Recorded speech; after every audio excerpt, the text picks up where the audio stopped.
Poor black woman offers her body to a millionaire for $100,000, but ends up falling in love with him. Before we get into the story, comment below where in the world you are watching from today. The morning rush at the Corner Cup coffee shop was in full swing when Ethan Sterling walked in, his Italian leather shoes clicking against the wooden floor. At 35, he had everything money could buy. A penthouse overlooking Central Park, a collection of sports cars, and a tech company worth billions. But that morning, like every morning, his cold blue eyes held nothing but boredom. "The usual, Mr. Sterling?" asked one of the starstruck baristas, practically tripping over herself to serve him. But it wasn't her voice that caught his attention. From behind the counter came a clear, strong voice. "I'll handle this order, Jenny." Ethan looked up from his phone, and for the first time in years, something caught him off guard. The woman who stepped forward wasn't trying to impress him. In fact, she looked almost annoyed. Her name tag read, Patricia, and her dark skin glowed under the coffee shop lights. Her curly hair was pulled back in a neat bun, and her uniform was spotless, but clearly well worn. "What can I get you?" she asked, no trace of the usual fawning he was used to. "Double espresso, extra hot," he said, pulling out his platinum card. $4.50, she said, ignoring the black card. "Only $4.50? Last I checked, this place charged $5 for a double shot," he said with a smirk. "Senior discount," Patricia replied, her face completely serious. "You qualify, right? With that attitude, I assumed you were at least 65. The customers in line behind him snickered. Ethan felt his face grow hot, a sensation he hadn't experienced since grade school. "I'm 35, he said through gritted teeth. "Could have fooled me. The bitterness aged you." She took his card, ran it, and started making his drink without another word. Ethan stood there, shocked. Women didn't talk to him like this. They giggled, flirted, or tried to slip him their phone numbers. They certainly didn't compare him to a senior citizen. When she handed him his drink, he noticed her hands were rough from work, but her nails were neatly trimmed and clean. No fancy manicure, just practical care. "Have a nice day," she said, already turning to the next customer. "Wait," he said, pulling out a $100 bill. "Keep the change." Patricia looked at the money like it was garbage. "Tips are split between staff, and we don't accept bills over 20. House policy." She turned away, leaving him standing there with the $100 bill in his hand like an idiot. For the first time in years, Ethan left the coffee shop thinking about someone other than himself. Who was this woman who dared to dismiss him? He pulled out his phone and called his assistant. "Marcus, I need you to find out everything you can about a barista named Patricia at Corner Cup Coffee and get me Roberts on the phone. I want to buy that coffee shop." "Right away, Mr. Sterling," Marcus replied. "But sir, you have a board meeting in 10 minutes. Ethan hung up and took a sip of his coffee. It was perfect, better than any other coffee he'd had there before. The taste only irritated him more. That afternoon, Marcus brought him a file. Patricia Ward, who went by Trish to her friends, worked 2 jobs, the morning shift at the coffee shop and evening shifts at St. Mary's Hospital, where both her parents were patients. Her father had severe heart problems, and her mother was fighting cancer. The medical bills were piling up, and she was 3 months behind on rent. "She's about to be evicted," Marcus said, "and the hospital is threatening to discharge her father." Ethan looked at her photo in the file. Even in the grainy security camera image, her pride showed through. "How much would it take to solve all her problems?" he asked. "Around $100,000 would cover the medical bills and get her back on track with rent." Ethan smiled, but it wasn't a kind smile. "Perfect. Send a car for me tomorrow morning. I'll be going back to Corner Cup." That night, in his empty penthouse, Ethan couldn't stop thinking about Patricia Ward. He was used to people treating him like royalty, used to getting whatever he wanted. Her dismissal of his wealth, her sharp tongue, it was like a splinter in his mind he couldn't remove. He walked to his floor-to-ceiling windows and looked out at the glittering city. Tomorrow he would show Patricia Ward that everything and everyone had a price. He'd prove that her pride was just a facade, like everyone else's. But deep down, in a part of himself he rarely acknowledged, he hoped she would prove him wrong. The next morning he arrived at Corner Cup, just as Patricia's shift was starting. This time, he wasn't wearing his usual designer suit. Instead, he wore jeans and a simple black sweater. He wanted her to let her guard down, but when she saw him, her eyes narrowed. "Back for more senior citizen comments?" "Actually," he said, leaning on the counter, "I'm here to make you an offer." Patricia wiped down the counter, trying to ignore the way Ethan Sterling was looking at her. The coffee shop was almost empty now. That awkward time between the morning rush and lunch hour. I know about your parents, he said quietly. About the hospital bills. Her hand froze on the counter. You had no right to look into my life. I have every right. I own this building now. As of this morning, I own this entire coffee shop. He pulled out an envelope. And I'm willing to help you. Patricia's face turned hard as stone. I don't want your help. $100,000, he said, sliding the envelope toward her. That would cover all your parents' medical bills, wouldn't it? Get you caught up on rent, maybe even let you take a break from working 2 jobs. What's the catch? She asked, not touching the envelope. Ethan leaned closer. Have dinner with me. Just one night. Patricia's hand shot out and slapped him hard across the face. The sound echoed through the quiet coffee shop. I am not for sale, she said, her voice shaking with anger. Everyone has a price, Ethan said, touching his cheek where a red mark was forming. You just haven't been desperate enough to find yours yet. Get out, she said. I don't care if you own this place. Get out before I call the police. Ethan left the envelope on the counter. Keep it. Think about it. Your father's being discharged tomorrow, isn't he? Where will he go? And your mother's cancer treatments. They're not cheap. He walked out, leaving Patricia staring at the envelope like it was a snake ready to bite. That night at St. Mary's Hospital, Patricia sat between her parents' beds. Her father, James, was sleeping fitfully. The machines keeping him alive beeped steadily. In the next bed, her mother, Sarah, was awake, looking more fragile than ever. Baby, you look tired, her mother said softly. You're working too hard. Patricia took her mother's thin hand. I'm fine, Mama. You just focus on getting better. Mrs. Ward? A nurse appeared in the doorway. Can I speak with you, Patricia? In the hallway, the nurse looked uncomfortable. I'm sorry, but without payment, we can't keep your father here. The discharge papers are being processed for tomorrow morning. Patricia felt like she couldn't breathe. Please, just a few more days. I get paid on Friday. I'm sorry, it's out of my hands. Back in the room, Patricia looked at her parents, the people who had worked their whole lives to give her everything, who had taught her about dignity and pride. Her father had been a high school teacher, her mother a librarian. They'd never been rich, but they'd been happy. Now their lives depended on money she didn't have. She pulled out her phone and looked at the number on the business card Ethan had left with the envelope. Her hands were shaking as she dialed. I knew you'd call. His voice was smooth, satisfied. If I do this, she said, each word burning her throat, I want everything in writing. The money goes directly to the hospital and to my landlord, and no one ever knows about this. Done. I'll have the papers drawn up tonight. Dinner tomorrow at 8. I'll send a car. Patricia hung up and ran to the bathroom, where she threw up everything in her stomach. When she looked in the mirror, she didn't recognize herself. The next morning, she went through her shift at the coffee shop like a robot. Jenny, the other barista, kept asking if she was okay. Just tired, Patricia said again and again. At 7, a black car pulled up outside her apartment. The driver handed her a garment bag. Inside was a red dress that probably cost more than she made in 3 months. Sitting in the back of the car, Patricia touched the crucifix necklace her mother had given her for her 16th birthday. I'm sorry, Mama, she whispered. I'm so sorry. The car pulled up to one of the most expensive restaurants in the city. Ethan was waiting outside. Looking exactly like the rich man, he was in a perfectly tailored suit. You look beautiful, he said, offering his arm. Patricia didn't take it. Let's get this over with. Inside, a waiter led them to a private room with a view of the city. Champagne was already chilling in a silver bucket. The papers, Patricia said as soon as they sat down. Show them to me. Ethan pulled out a folder. Everything as promised. The money will be transferred tonight. Patricia read every word carefully, just like her father had taught her. The documents were clear. The money would go directly to pay her parents' medical bills and her back rent. There was even extra set aside for future treatments, and all it would cost was her self-respect. She picked up the pen, her hand hovering over the signature line. In her mind, she saw her father's face, heard his voice from years ago.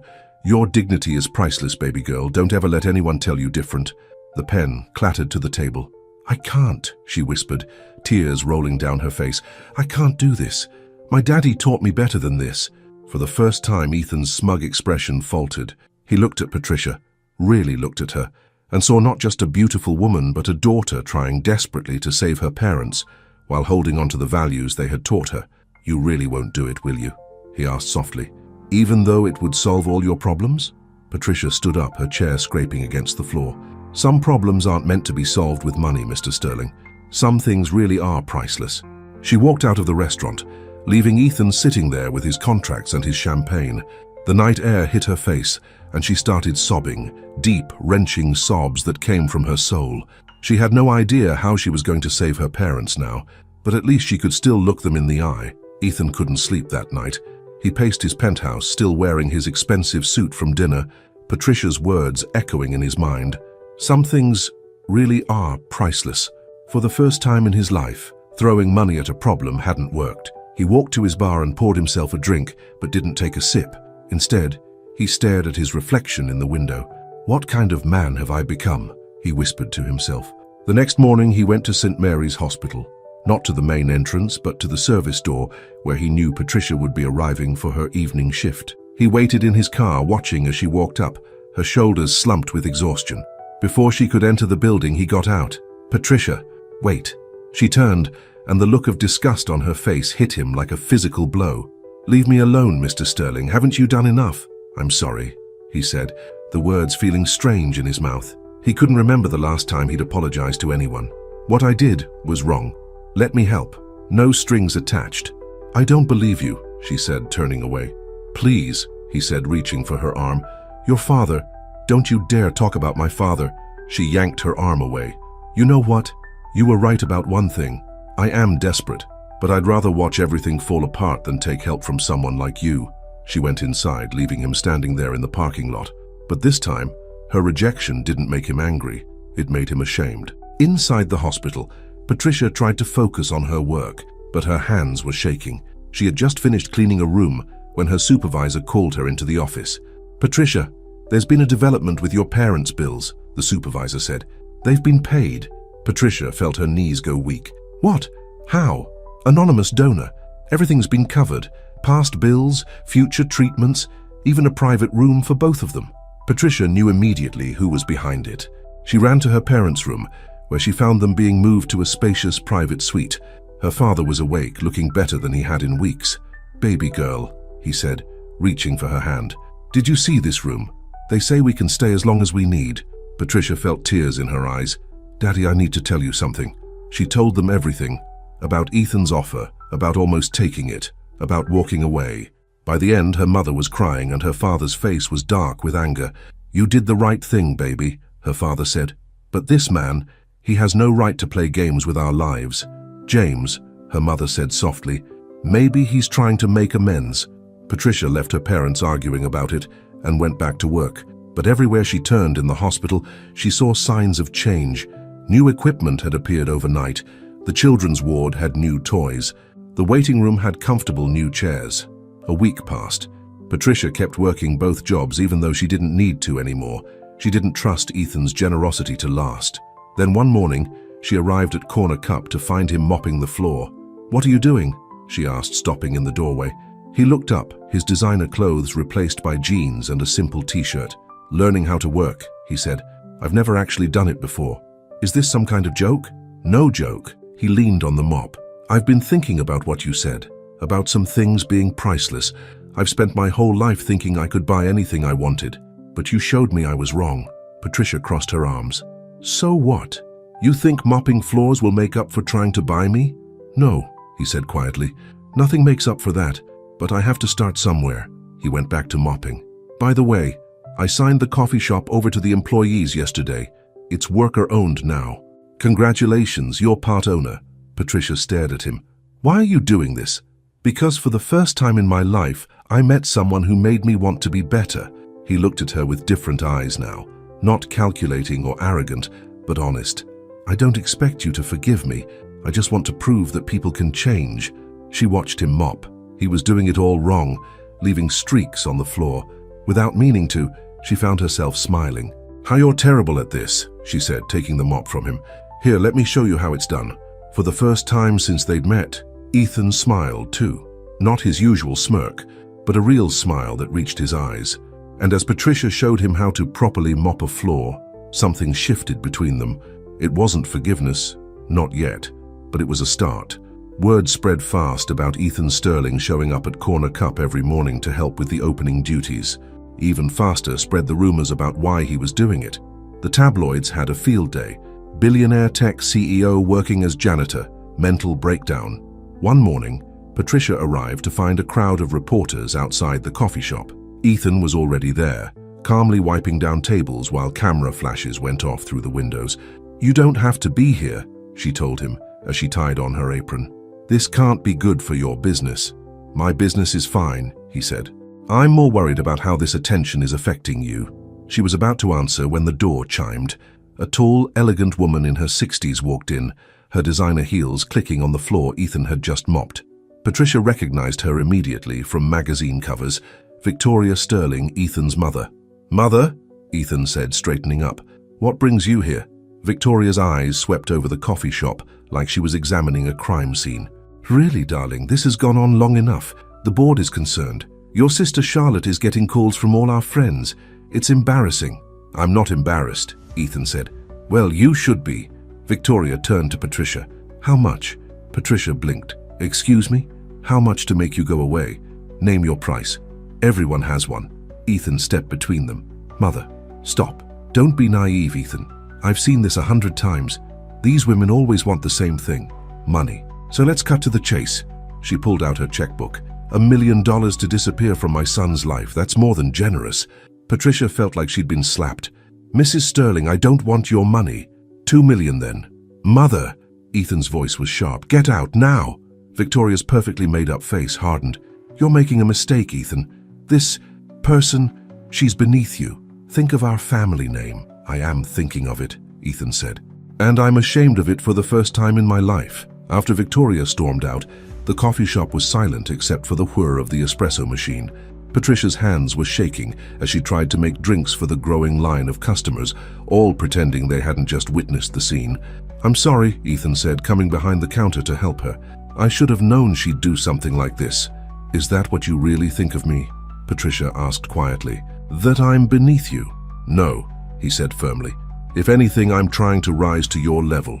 Later that day, Patricia went to visit her parents at the hospital. Her father was sitting up in bed, reading the newspaper. The front page had a photo of Ethan mopping the coffee shop floor. "Baby girl," her father said, "we need to talk about this man." Patricia sat down heavily. "Daddy, it's not what you think, isn't it?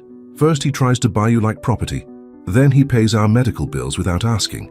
Now he's following you around like a lost puppy. What's his game?" "I don't think it is a game anymore," Patricia said softly. "I think he's really trying to change." Her father folded the newspaper. "Men like him don't change, Patricia. They just find new ways to get what they want." "James," her mother called from the next bed, "maybe we should give him a chance. Look what he's done for the hospital." "That's what worries me," her father said. "He's trying to buy his way into our lives. And Patricia, I raised you better than to fall for a man's money." "This isn't about money anymore," Patricia said, surprising herself with how certain she felt. "You should see him, Daddy. He gets up at 4 a.m. to help open the shop. His hands are getting calluses for the first time in his life. Yesterday, he spent 3 hours helping old Mrs. Johnson with her physical therapy just because he saw she was struggling." Her father's face softened slightly. "You care about him." It wasn't a question, but Patricia answered anyway. "I'm starting to, and it scares me." That evening, as Patricia was leaving her hospital shift, she found Ethan waiting in the parking lot again. But this time he wasn't wearing his usual clothes. He was in scrubs, splattered with what looked like cleaning solution. "What are you doing here?" she asked. "I've been volunteering in the janitorial department," he said. 3 days a week. I wanted to understand your world better."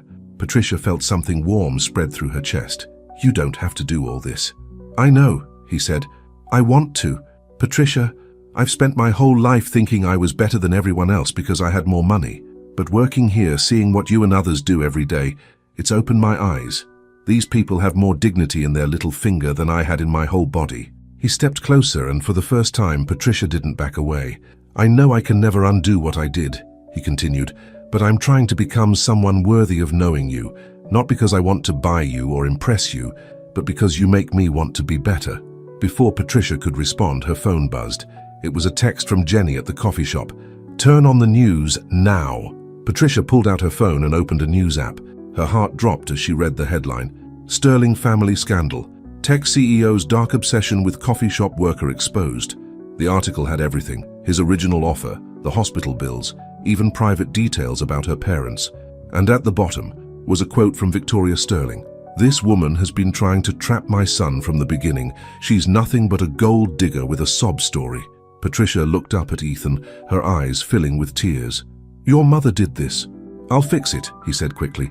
I'll make a statement, No, Patricia cut him off. You can't fix everything with power and money anymore, Ethan. Some things just break. She turned and walked away, leaving him standing in the parking lot as reporters began to arrive, their cameras flashing in the growing darkness. The next few days were a nightmare. Reporters camped outside Corner Cup, the hospital, and Patricia's apartment building. Every time she turned on the TV, there was another expert analyzing her relationship with Ethan. She's clearly after his money, one commentator said. He's having a midlife crisis, said another. Sources say she tried to blackmail him, claimed a third. Patricia stopped watching the news. She took time off from the coffee shop, but she refused to quit her hospital job. Her patients needed her, and the work helped keep her mind off the chaos her life had become. One evening, as she was changing the sheets in room 304, she heard a familiar voice from the hallway. What do you mean you're selling your shares? It was Ethan, and he sounded angry. Patricia peeked out. Ethan was facing his sister Charlotte, both of them dressed for a board meeting. I'm sorry, Ethan, Charlotte said, but Mother's right. The company's stock has dropped 15% since this scandal broke. The board is talking about removing you as CEO. So remove me, Ethan shot back. I don't care anymore. Don't say that. This company is your life. No, it was my prison. For the first time, I'm seeing things clearly. He ran his hands through his hair in frustration. All my life, I thought being rich meant being better than everyone else. But watching Patricia work here, seeing how she treats people, how she helps them, that's worth more than all my money. Patricia's heart skipped a beat. She hadn't known he was watching her that closely. You're in love with her, Charlotte said, sounding shocked. Yes, Ethan replied simply, and I don't deserve her. Patricia backed away from the door, her hands trembling. She bumped into a cart, sending supplies scattering across the floor.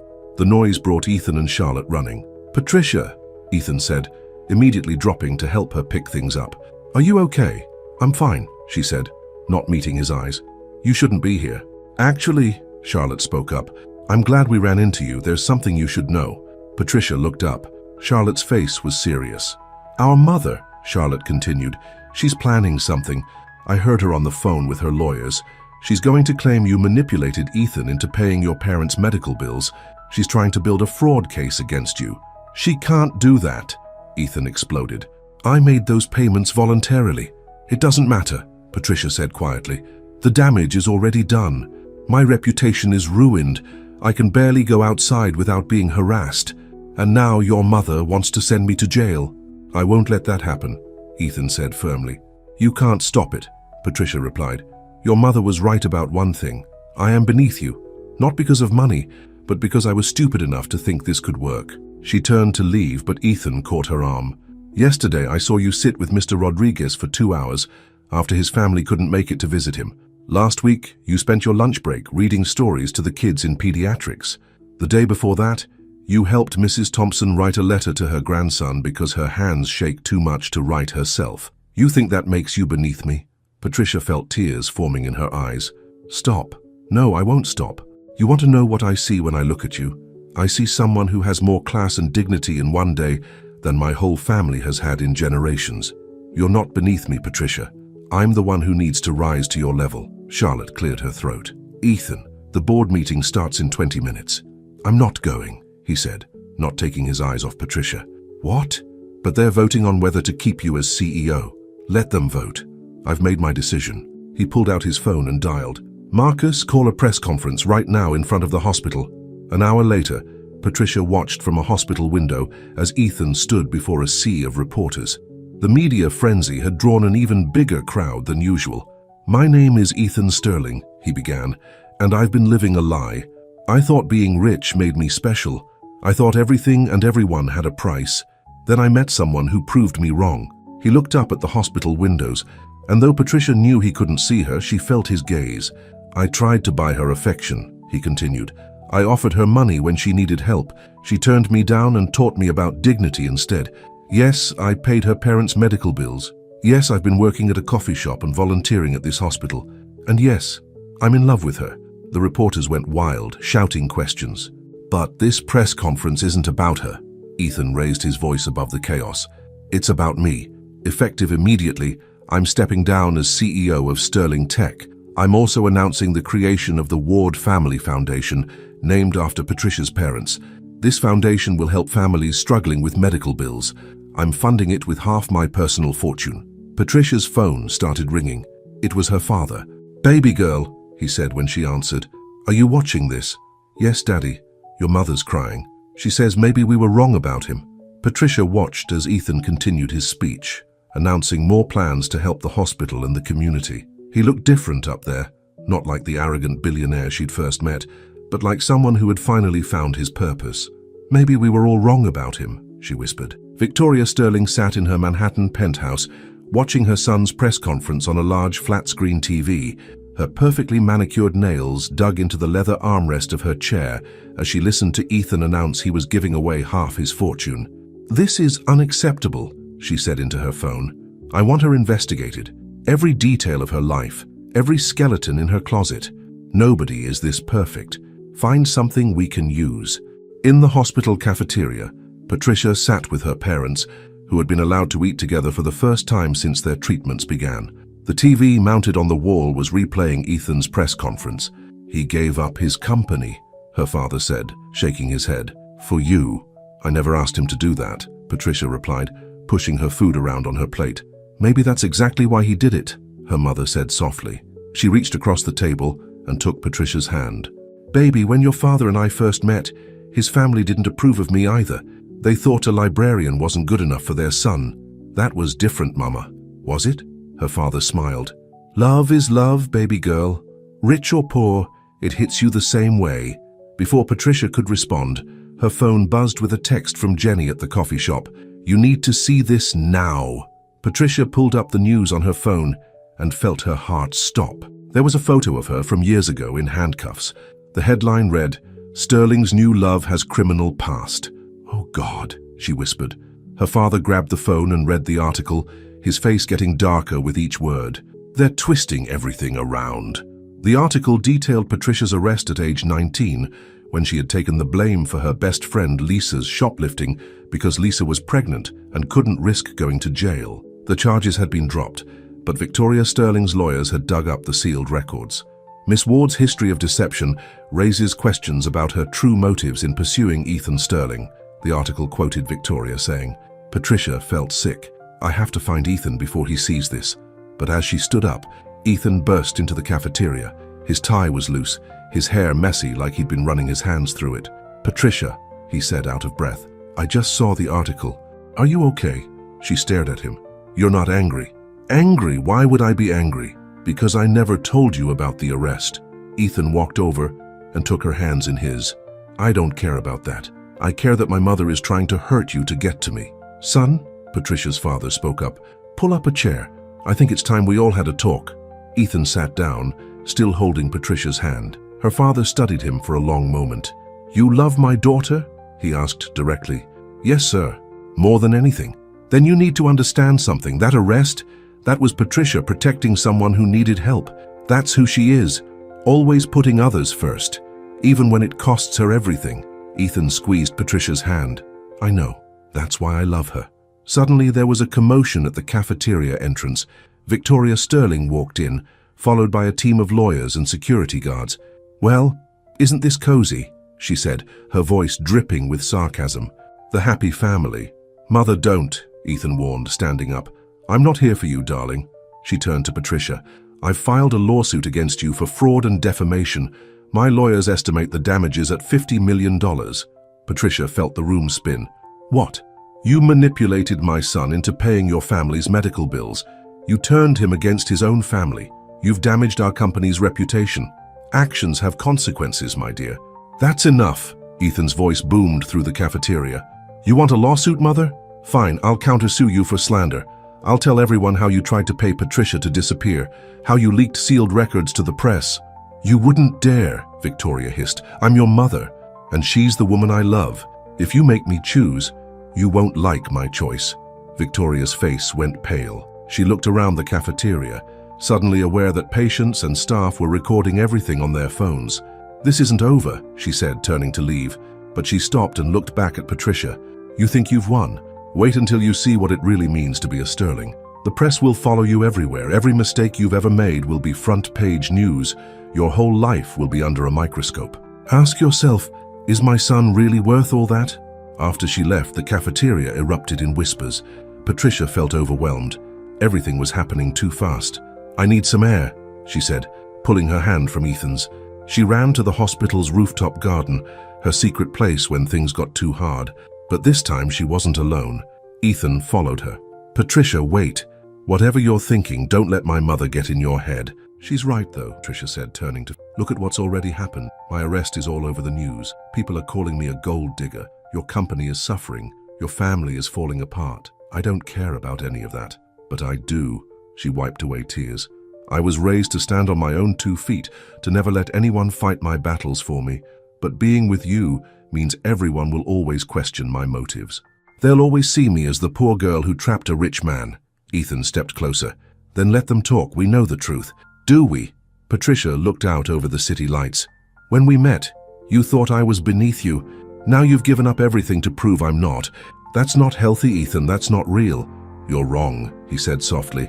I gave up nothing. You showed me what really matters. Money, power, status. It's all meaningless without love. He reached for her, but she stepped back. I need time, she whispered. Please, just give me time to think. Ethan looked like he wanted to argue, but instead he nodded. I'll wait, however long you need. But Patricia, he took something from his pocket, a simple paper coffee cup sleeve from Corner Cup. This is where we met, where you first showed me what real dignity looks like. Whatever you decide, know that you've changed my life forever. He left her there on the rooftop, holding the coffee sleeve and wondering if love was enough to bridge the gap between their worlds. A week passed. Patricia threw herself into her work, picking up extra shifts at the hospital to avoid thinking about Ethan. He kept his promise and gave her space, though she sometimes found fresh flowers in her parents' room with no card. One quiet afternoon, she was organizing the hospital's old records room, a task nobody else wanted, when she found something strange. A file from 30 years ago had fallen behind a cabinet. The name on it caught her eye, Victoria Winters. Patricia knew that had been Victoria Sterling's maiden name. She shouldn't look. It wasn't right.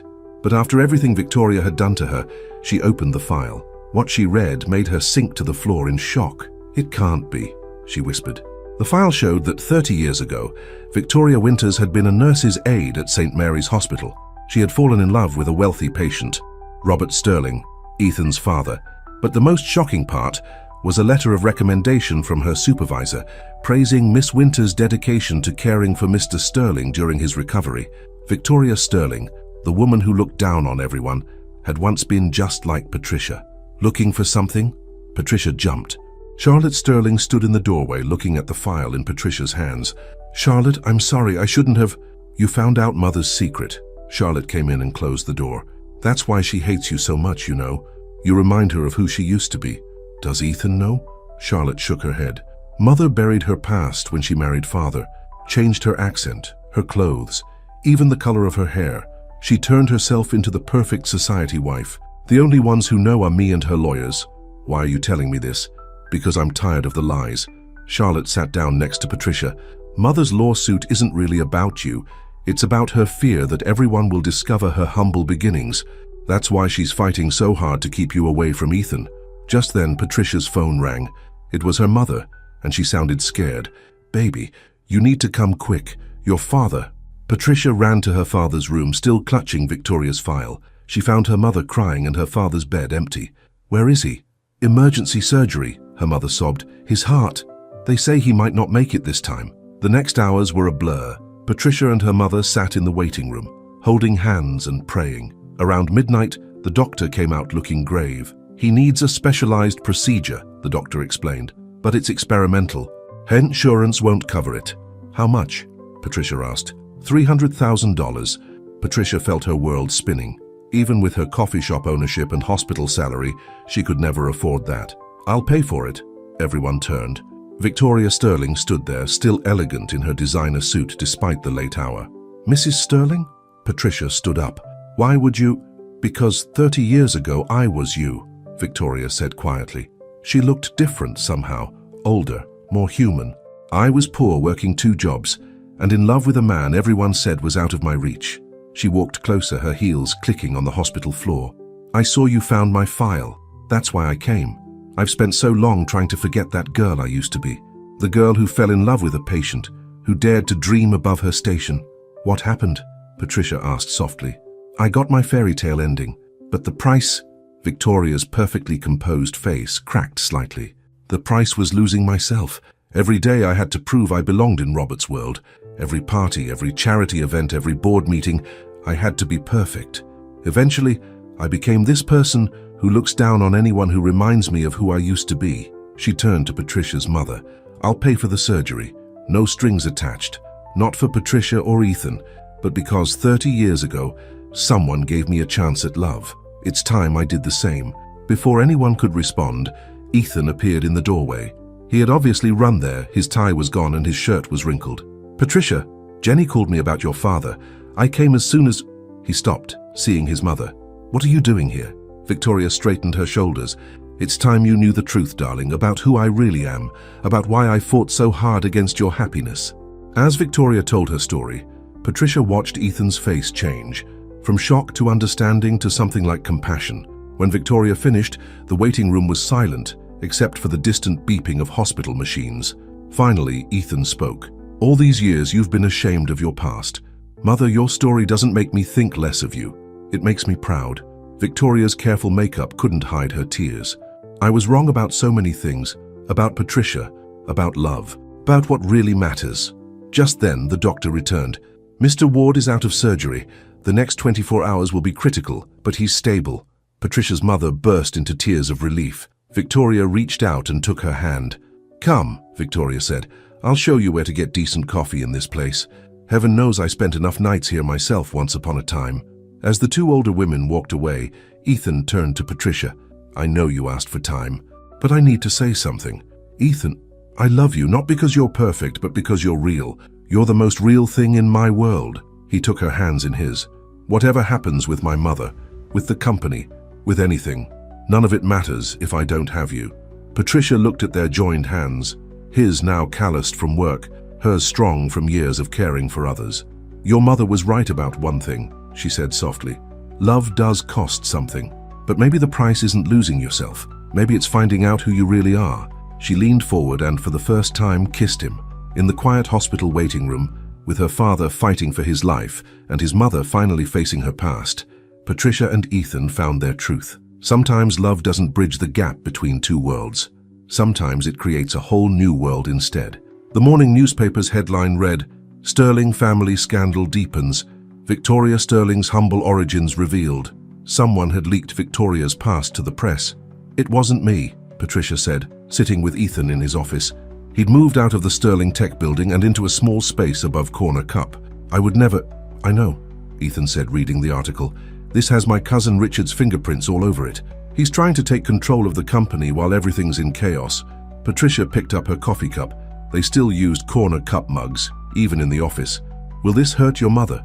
"Actually," Charlotte said, walking in without knocking, "it might save us all. The company's stock is up 15% since the story broke. People love the rags to riches angle. Mother's trending on social media as an inspiration." Victoria herself was handling things differently than anyone expected. Instead of hiding, she'd gone to visit Patricia's father in the hospital. The two families had watched in amazement as the elegant Mrs. Sterling sat for hours, sharing stories about her days as a nurse's aide. But not everyone was celebrating this newfound peace. Richard Sterling, Ethan's cousin and the company's chief financial officer, called an emergency board meeting. His face was red with anger as he paced the conference room.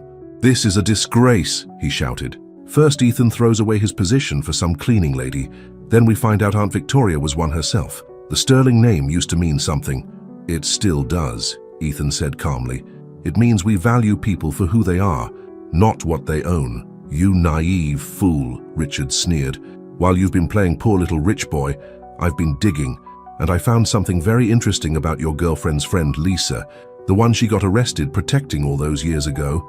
Patricia, who had been quietly observing from a chair in the corner, felt her heart stop.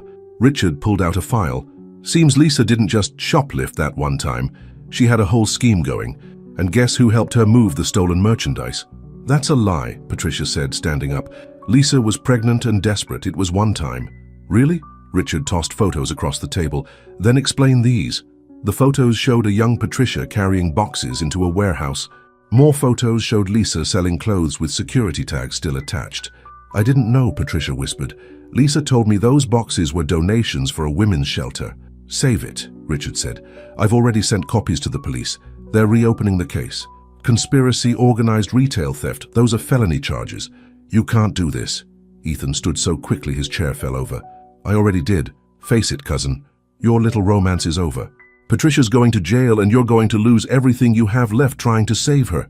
Ethan grabbed Richard's collar. I'll destroy you. Ethan, stop. Patricia pulled him back. This is what he wants. More scandal, more chaos.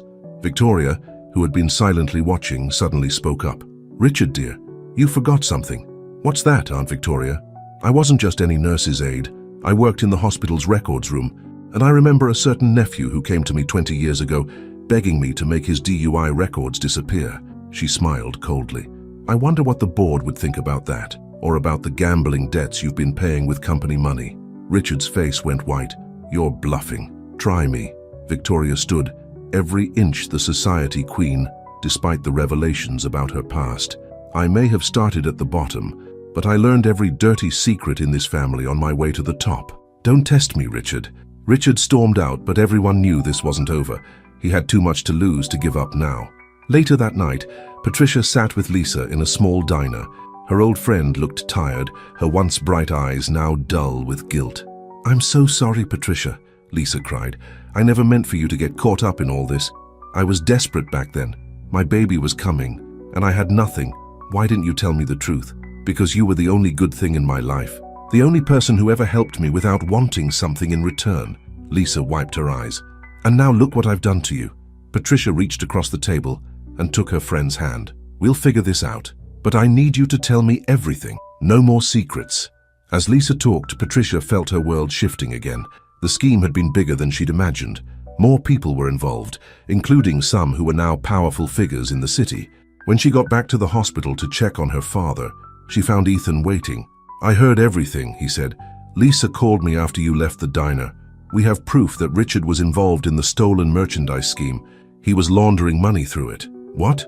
That's why he's so desperate to stop us. If this comes out, he's finished. Patricia felt overwhelmed. Ethan, I'm scared. Your cousin is right. I could go to jail. Maybe it would be better if we just ended things now before... Ethan put his finger on her lips. Stop. Remember what you told me when we first met? About dignity. About standing up for what's right. He took her face in his hands. Now it's my turn to stand up for you. But the risk is worth it. You taught me that some things are priceless, Patricia. Love, truth, justice. Those are worth fighting for. From her father's hospital room came the sound of laughter. Victoria was there again, sharing more stories about her past with Patricia's parents. The sight of their families together, healing old wounds and building new bonds, made Patricia's eyes fill with tears. When did you get so wise? She asked Ethan. I learned from the best. He smiled. Now let's go take down my cousin and prove your innocence. Together. Patricia looked at their reflection in the hospital window, the cleaning lady and the billionaire, both changed by love, both ready to fight for what mattered most. Together, she agreed, taking his hand, but neither of them saw Richard watching from the shadows, his phone pressed to his ear. Yes, he whispered to someone. Move forward with the plan. By this time tomorrow, the Sterling family will never be the same. The next morning, everything fell apart. Richard's plan hit like a hurricane, attacking from all sides at once. First, Child Protective Services showed up at Lisa's house, threatening to take her teenage son based on anonymous reports about her criminal past. Then the hospital board called an emergency meeting about irregularities in Patricia's parents' medical care. Finally, the police arrived at Corner Cup with a warrant to search for stolen merchandise. He's trying to destroy everything we care about, Patricia said, watching the police tear apart the coffee shop. Her employees huddled together, scared and confused. Ethan paced the sidewalk outside, making calls. My lawyers are working on it, but Richard's thought this through. He's using his connections in the city to... He stopped as a black SUV screeched to a halt in front of them. Charlotte jumped out, her face pale. Ethan, it's Mother! Richard's called another board meeting. He has proof that she falsified hospital records years ago to hide his DUI. He's threatening to have her arrested for fraud. Victoria herself arrived minutes later. her usual perfect composure cracking. "He's taken everything," she said, sinking into a chair. "All my careful plans, all my secrets. He's using them against me, against all of us." Patricia looked around at these people who had become her family. Lisa crying about her son, her parents facing losing their medical care, Victoria facing arrest, Ethan about to lose his company, all because she'd entered their lives. "This has to stop," she said quietly. Everyone turned to look at her. "Patricia," Ethan started, but she held up her hand. "No, listen. Richard's doing all this because of me, because I represent everything he hates. Poor people getting close to his precious family name." She took a deep breath. "So, I'll make it easy. I'll confess to the theft charges." "Absolutely not," Ethan and Victoria said at the same time. "Think about it," Patricia continued. "If I confess, take full blame, then Lisa keeps her son. The hospital board has no reason to question my parents' care, and Richard loses his leverage over the family. And you go to jail," Ethan said, his voice breaking. "No, there has to be another way." Jenny, who had been quietly listening, suddenly spoke up. "Maybe there is." Everyone turned to look at her. "The night manager at my old job at the mall, he used to talk about Richard Sterling, about how he'd come in late at night, meeting with people in the loading dock." "The loading dock?" Lisa's eyes went wide. "That's where we used to drop off the boxes." Victoria straightened in her chair, her old fire returning. "Of course, Richard wasn't just helping launder the money, he was running the whole operation, using his position at Sterling Tech to hide the profits." "But we can't prove it," Charlotte said. "He's too careful." "Maybe we can," Jenny said. She pulled out her phone. "My ex-boyfriend worked security. He used to complain about having to turn off certain cameras on specific nights. I bet he kept records." For the next hour, they worked furiously. Jenny called her ex. Lisa contacted other people from the old days who might talk. Victoria used her society connections to pressure the hospital board. Charlotte dug through years of company financial records. Then Ethan got a text that made him smile for the first time all day. "What is it?" Patricia asked. "Remember Marcus, my old assistant? He just sent me something interesting. Seems he's been keeping his own records of Richard's activities, meeting times, phone calls, money transfers, everything." "Why would he do that?" "Because I always treated him like a human being, and Richard didn't." Just then, Patricia's father called from the hospital. "Baby girl, you need to see something on the news. Right now." They turned on the TV in the coffee shop. Richard was giving a press conference in front of Sterling Tech. "It's with great sadness that I must expose the criminal elements that have infiltrated our family," he was saying. "Patricia Ward is not the innocent victim she pretends to be. She's part of a criminal organization that—" The feed suddenly cut off. When it came back on, there was a different press conference happening at the mall loading dock. The city's district attorney was speaking. "Following an anonymous tip and substantial evidence, we are announcing multiple indictments in a decade-long money laundering and theft operation. Among those indicted is Richard Sterling, CFO of Sterling Tech, who appears to have been the mastermind." The coffee shop erupted in cheers. Lisa hugged Patricia, sobbing with relief. Charlotte and Victoria held each other, years of tension melting away. But Patricia was looking at Ethan. "Anonymous tip?" He shrugged. "Marcus had a lot of evidence. Turns out treating people with respect pays off." "It's not over," Victoria warned. "Richard won't go down without a fight." As if on cue, the TV showed new footage. Richard was leaving Sterling Tech, pushing past reporters, his face twisted with rage. "He's coming here," Charlotte said. "Look at his face. He knows we did this." Patricia looked around the coffee shop, at her employees, at Lisa and her son, at Victoria and Charlotte, at her parents watching on FaceTime from the hospital, at Ethan, who had given up everything to stand beside her. "Let him come," she said. "We're done hiding, done being afraid." Ethan took her hand. "Together?" She squeezed his hand. "Together." They could hear police sirens in the distance, getting closer. Richard's car screeched around the corner. The storm was about to break. Richard Sterling burst through the coffee shop doors like a man possessed. His expensive suit was wrinkled, his carefully styled hair a mess. "You!" He pointed at Patricia. "You did this! You and your gold-digging schemes destroyed everything." "It's over, Richard," Ethan said, stepping in front of Patricia. "The police are on their way." "Over?" Richard laughed, but there was no humor in it. "You think I worked 20 years to let some cleaning lady and her charity case family ruin me?" He pulled out a gun. Victoria gasped. "Richard, think about what you're doing." "Oh, I'm thinking clearly for the first time." he said, waving the gun between them. "You're all so proud of your moral high ground. Your true love conquers all story. Let's see how that holds up when—" "Drop the gun, Mr. Sterling." Everyone turned. Patricia's father stood in the doorway, supported by her mother. Despite his weakness, his voice was strong and steady. "Sir, please go back to the hospital," Patricia begged. "No, baby girl. I've spent enough time lying in that bed while you fight our battles." He took a shaky step forward. "Young man, I taught high school for 30 years. I've seen that look in your eyes before. The look of someone who thinks they're better than everyone else, who thinks money makes them special." "Shut up!" Richard's hand shook. "You don't know anything about me. I know you're scared," Patricia's father continued. "Scared that without your money and your family name, you're nothing, just like you thought I was nothing, like you thought my daughter was nothing." "Daddy, please!" Patricia tried to move toward him, but Ethan held her back. "But let me tell you something," her father went on. "My daughter taught me that real worth isn't in a bank account. It's in how you treat people, in the lives you touch, in the love you share." During this speech, Victoria had been slowly moving closer to Richard. Now she reached out and touched his arm. "He's right," she said softly. "I spent years ashamed of who I was, trying to prove I belonged in this world of wealth and power. But Patricia showed me that I had it backwards.